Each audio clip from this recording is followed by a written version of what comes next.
sih siang-siang gini? Mana buka puasa yang masih lama lagi. Aduh, kenapa ya warna pipisku kuning banget gak kayak biasanya? Aduh, pedes banget lagi.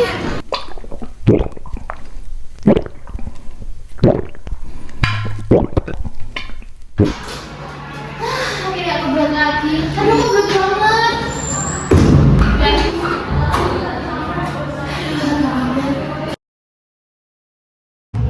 Nah, teman-teman pernah nggak sih ngalamin dua hal serupa atau mungkin salah satu aja kayak dari cuplikan sebelum ini? Oke, sebelumnya tubuh kita itu bisa mengalami dua kondisi. Yang pertama itu dehidrasi dan yang kedua adalah overhidrasi. Yang pertama, dehidrasi itu kondisi yang bisa terjadi kalau kita itu kekurangan asupan cairan atau justru kita tuh terlalu banyak mengeluarkan cairan yang biasanya terjadi kalau kita tuh lagi muntah atau diare, sehingga kandungan air dalam darah itu menjadi lebih rendah. Dan yang kedua, kalau kita overhidrasi, nah ini tuh kebalikan aja dari dehidrasi. Jadi kita tuh terlalu banyak mendapat asupan cairan sehingga kandungan air dalam darah itu tinggi. Nah, kedua kondisi tubuh kita itu dapat berkaitan dengan alur kerjasama antara hipotalamus dengan ginjal dalam memproduksi urin dari tubuh kita. Sebelum bahas lebih lanjut, yuk kita kenalan dulu sama hipotalamus. Hipotalamus adalah salah satu kelenjar yang ada di dalam otak kita. Bentuknya itu kecil menyerupai kacang almond dan tugasnya itu untuk mengatur dinamika air pada darah yang tujuannya agar konsentrasi darah dalam tubuh kita itu dapat terjaga. Nah, sekarang yuk kita bahas alur kerjasama hipotalamus dan ginjal dalam kedua kondisi tersebut. Kondisi pertama itu saat kita sedang dehidrasi. Nah, seperti yang tadi aku bilang, dehidrasi itu kan kondisi di mana kandungan air dalam darah kita tuh rendah. Nah, jadinya itu tuh membuat darah kita itu menjadi lebih kental. Nah, kondisi tersebut itu memicu si hipotalamus untuk memproduksi ADH atau antidiuretik hormon dalam jumlah yang sangat banyak yang kemudian beredar bersama darah dan menuju ke ginjal.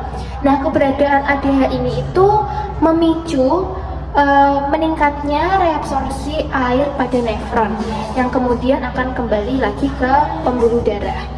Maka volume urin yang terbentuk itu kan sedikit, tapi zat buangannya itu banyak.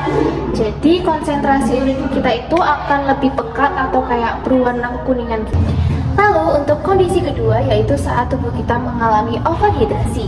Kebalikan dari dehidrasi tadi, seperti yang udah aku bilang, overhidrasi itu kan artinya kandungan air dalam darah kita tuh menjadi tinggi, sehingga konsentrasi darah kita tuh menjadi lebih cair juga. Nah, dalam kondisi ini, hipotalamus tuh masih sama, masih memproduksi ADH atau antidiuretik hormon, tapi jumlahnya tuh jauh lebih sedikit daripada saat tadi tubuh kita tuh mengalami dehidrasi. Nah, kemudian juga masih sama, si ADH ini beredar bersama darah menuju ke ginjal. Nah, namun karena produksi ADH-nya lebih sedikit, maka tingkat reabsorpsi airnya juga jadi lebih rendah. Nah, kebalikan juga dari dehidrasi yang tadi, konsentrasi urin kita itu akan lebih encer, jadi warnanya itu cenderung kayak masih keruh tapi masih kayak jernih gitu loh, nggak berwarna kuning atau oranye. Nah, kalau sampai saat ini teman-teman masih sering bertanya-tanya atau bingung kenapa sih kok urinku tuh warna kuning atau keorenan, itu tentu saja penyebab besarnya itu gara-gara kita tuh kekurangan cairan yang masuk ke dalam tubuh kita, dan sehingga itu dapat menyebabkan konsentrasi darah kita itu kental bahkan menggumpal. Hal itu tuh tentunya akan berlanjut lebih berbahaya lagi kalau misalnya tidak segera kita benahi, kita nggak segera minum air dalam jumlah yang cukup. Dan hal itu tuh bisa menyebabkan beberapa atau banyak bahkan penyakit berbahaya seperti jantung. Nah, tapi kita juga tidak boleh terlalu over dalam menangani kasus tersebut dengan meminum air yang berlebihan dalam kurun waktu singkat ya, apalagi karena semakin banyak air yang kita minum yang masuk ke dalam tubuh kita itu tentunya akan membuat darah kita tuh semakin cair, sehingga akan semakin kencang aliran darahnya dan bisa menyebabkan pembuluh darah kita itu pecah yang akhirnya bisa menyebabkan memar-memar dalam tubuh kita. Nah, sekarang udah tahu kan kenapa banyaknya air yang masuk atau kita konsumsi masuk ke dalam tubuh kita itu dapat mempengaruhi warna urin kita. Oleh karena itu, baiknya kita mengkonsumsi air minimal 2 liter per hari, jangan kurang atau jangan terlalu berlebihan. Terima kasih.